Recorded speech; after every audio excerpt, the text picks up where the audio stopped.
Dear students, today we are going to cover the topic of Gharar. So we want to first understand what does it mean and what is the nature of this prohibition and what are the related prohibitions, Maisir and Khimar, and what are the overall business ethics in Islamic banking. If you remember, in our previous lectures, I introduced the overall building of Islamic banking and finance, and I said the foundation is Sharia law, that is Islamic jurisprudence, and there are three pillars on which the whole building is resting. This time we are looking at Gharar, that's why I have placed it on this side. However, if we are looking in terms of importance, so we can say that haram, that is overall prohibition, that is very important, that is to begin with. Islamic banking cannot deal with anything which is specifically prohibited. Similarly, then in monetary affairs, no transaction should involve interest. So that is the second very fundamental principle. And now we reach the third one, which is no gharar, that is gharar should not be there. Now what do we mean by gharar? So literally it means in Arabic uncertainty or hazard or ambiguity, peril, chance. Technically it means ambiguities, any kind of ambiguities which may be found in the contract of sale. So in terms of Islamic banking, it has a bit wider meaning as opposed to its just literal meaning, which means uncertainty or hazard. So what is the extent? What does it mean? Let us look at that. So we can start with this rule that a sale that has any element of gharar is prohibited. So that is the general rule that we establish. However, there are exceptions, there are some qualifications, but broadly, if we are saying gharar, what does it mean in terms of prohibition? So it means that a sale that has any element of gharar, it is prohibited. In legal terms, if we more specifically try to understand the meaning of gharar in Islamic jurisprudence, so sale of a thing which is not present at hand, so you cannot sell something which you don't possess at the moment, or sale of a thing whose consequence is not known and you are selling something that you are not sure about how it will work or what will be its consequences, or sale involving hazard in which one does not know whether it will come to be or not. So there is some hazard in that thing and you don't know whether this will happen or not happen. It can be a commodity or it can be a financial product as well. So if it is based on pure chance, then that thing comes within the meaning of gharar. So if any transaction has got any of these three things, that will, in terms of Islamic jurisprudence, containing gharar, and hence it will be prohibited. Now the bigger question is that yes, the previous general example told us that gharar is prohibited, but just as we learned in the case of riba, interest, that is even a little of riba, if present in a transaction, would make the whole transaction invalid. So is this the case in gharar as well? But the problem is, can we completely avoid uncertainty? Because if we are selling, if we are engaging in any trade, there is bound to be some uncertainty, some risk, some hazard will always be there. So from this we can derive this rule that maybe it's the degree of uncertainty, the nature of uncertainty, which will determine whether it is prohibited or not. So we can distinguish between two types of gharar then. Gharar kasir, which means too much uncertainty. That is, the product is of such a nature that it is based on uncertainty. While on the other hand, gharar qalil means nominal uncertainty. That is, a little bit uncertainty is there, because that is very much nature of all business transactions. So gharar qalil is permissible, but gharar kasir, that is, it is too much, then in that case it will attract the mischief of gharar, and hence it will be invalid. So if we are comparing the two, riba and gharar, perhaps this is what we can state in terms of a rule, that while the slightest involvement of riba makes a transaction non-sharia compliant, some degree of gharar in the sense of uncertainty is acceptable. So now, concluding and bringing our understanding together, we can say that things which as the object of a legal transaction do not exist, things which exist but are not in the possession of the seller, or the availability of which may not be expected. So in the first one, they don't exist as such, like you are promising someone when the puppy is born or the calf is born, then I will sell it to you. So in that case, it hasn't come into existence as yet, so you should not be selling it. In this case, it may be in existence, but it is not in your possession, that you don't control it. So and also the availability of that is uncertain, so you should not be trading in that. And if these are certain things, that is, they exist and you have also got possession, but the contract which you have with your buyer is of such nature that it contains a lot of ambiguous terms and other particulars, so that will also make it invalid. So starting from the goods that you are selling do not exist, they exist but you do not actually possess them, and you may be possessing them, but your terms and other particulars that you have entered in the contract are uncertain or not very clear. So in all three cases, that will be gharar and hence invalid. So there is this element of deception, because Islamic banking claims to be based on ethics and ethical considerations. So therefore, gharar is thought to be a way of deception on the part of seller. So therefore, first thing, selling goods that the seller is unable to deliver. So there is likelihood that you may not be able to deliver those goods. Therefore, there is an element of deception, and hence it is prohibited.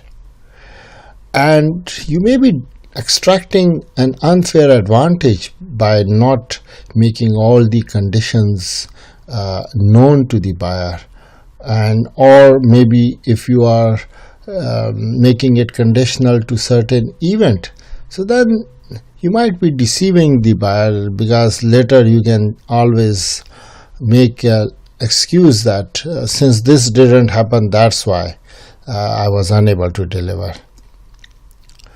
And also sometimes the contract is made so complex and it contains many uncertain terms that it becomes incomprehensible to the buyer. The buyer doesn't know what actually he or she is entering into, and that can also lead to deception. related to that if the buyer doesn't know what are his rights or liabilities under the contract, so that is unfair on the part of buyer. And if some of the particulars are wrong, so that falls within the general law as well, which says that misrepresentation.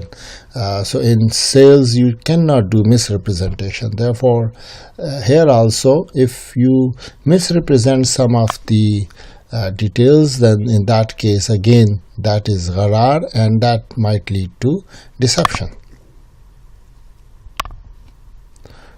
That is somewhat related to the previous one, where you are required to provide all important details. So if value relevant information has not been made available to the buyers, then that can also become a way of deception, and hence it is also will be deemed as gharar and hence invalid. So what we can conclude from all our this previous discussion, that if any contract is signed, or it's a verbal contract between buyer and seller, that contract must be free from excessive uncertainty about both subject matter, that what you are buying or selling, and what will be its price. Similarly, other important details should also be provided, that is, the commodity should be clearly defined, that what sort of commodity it is in terms of quantity, quality, and also about delivery, that when it is going to be delivered. And just as I mentioned earlier, quality and quantity both must be clearly mentioned in the contract. And as we mentioned earlier, rights and obligations, liabilities for both parties, those should also be very clear.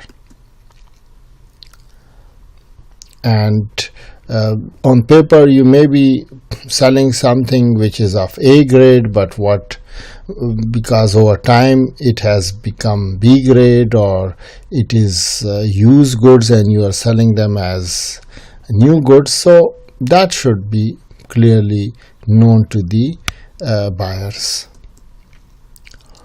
So we now have understood the meaning of gharar and in what way gharar can be avoided. Now, related idea is of what is called mesir or kimar. So let's look at both the terms. Mesir refers to easily available wealth or acquisition of wealth by chance. So that is the general idea. And kimar, related to mesir, is that game of chance. So if you play a game of chance, let's say lottery, and you suddenly win a lot of money. So the idea is that one person is gaining while many others are losing. So that is called kimar. So gambling, lottery, draws, all these, they fall within the meaning of kimar. So that is prohibited, because it is a way of mesir, that is, you acquire wealth without any hard work, and since it is based on uncertainty and hazard to many who lose money while one gains, so therefore it is a form of gharar, and hence it is also prohibited. So because of this rule, many conventional banking products can be considered as prohibited, because they contain some element of this mesir or kimar. For example, insurance is said to be prohibited by many Muslim banking scholars, because they say that the general insurance that we have, conventional one, it contains elements of gharar in it. So what are the overall business ethics and norms? That is, we have already covered the three important rules. So now we can see that most of them were coming from some sort of ethical considerations. So if we look at the overall Islamic finance, we can see that it is trying to promote justice and fair dealing. That is, nobody should be exploited. Honesty and gentleness, you saw in the case of Gharar that a lot of stress is there on a complete provision of full information to all the parties. And if I can share here this saying of Holy Prophet, so it's illegal for a Muslim to sell to his brother something defective without pointing out the defect. And also another one. So related to this idea, therefore, is prohibition of najash. So najash is bidding for higher prices. So let's say the open auction, and one of the bidders is actually in league with the auctioneer. So what he or she does is just bids in order to raise the price artificially. So that has been prohibited, and it is called najash. Other related idea is halaba, which is misleading marketing. That is, you misrepresent the product or the service, and hence the buyer is under wrong impression what he or she is buying. So that is also prohibited, and it is called halaba. So focus is on full disclosure, transparency in dealings, and facilitating inspection. So it has been emphasized that if you are selling goods, always provide an opportunity to the buyer to fully inspect the goods and provide him with full details. So if there is any defect, please disclose that defect to them. And related with that is that there should be mutual cooperation, and if there is any hardship, that should be removed with some good intention. So we will see that in the case of Islamic products like murabaha and other products, if there is a delay, so the penalty is not automatic, rather the person who is late in payment is facilitated. So we will see that there, but that is one of the principles that hardship cases should be compassionately dealt with. Islamic banking and finance promotes free market and fair pricing. So if we look at these two, the najash and halaba, they have the tendency of interrupting the free market and also interrupting fair pricing. So let the genuine market forces of demand and supply determine the price of the product. So in this case, the Fiqh Academy, that is academy which is staffed by scholars related to Islamic banking and finance. So OIC's Organization of Islamic Countries. So that academy says that 4 things are important. A person should be free to buy and sell. So that is very much the basis of a market-driven economy. No restriction on the percentage of profit. Again, if demand and supply determine profit and there is no element of misrepresentation or any other fraudulent activity, then let the market provide as much profit as is possible. And transactions should be free from illicit acts. So that's related to that as long as no illegality is involved, the free market economy is to be supported and promoted. And government should not be involved in fixing prices. So it is against the heavy-handed involvement of governments. So not like in socialist countries where governments, they fix all the prices. So free market is the basis of Islamic finance.